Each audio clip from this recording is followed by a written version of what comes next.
Siyabingelela egameni lika Jesu Kristu, uThemkosi wakasibiya okhulumayo, umntana kaNkulunkulu osindisiwe. Le video ngiyiposte ku status, ivideo ke engithungele yona. Ngacabanga ukuthi ake ngenze reaction nje kule video, ngisike sicomment nje ngalezi zinto ezikhulunywa ilensizwa, ngoba uma ungalazi iBhayibheli lakho, ungakwazi ukuhlaziya iBhayibheli, uzoba nenkinga yokuthi lensizwa ikhuluma iqiniso kanti hayi iyadukisa impela.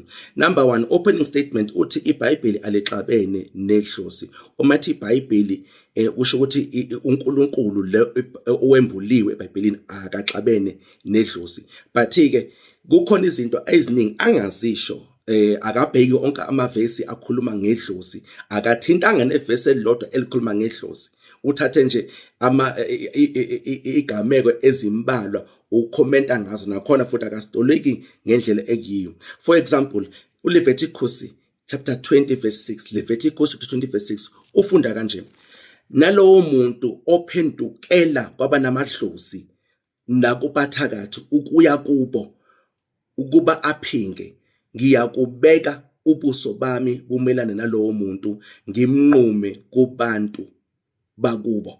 So uNkulunkulu ukhulumayo nalivesi Leviticus chapter 20 verse 6 lithi umuntu uphendukela kwamadlozi, uNkulunkulu wenza njani?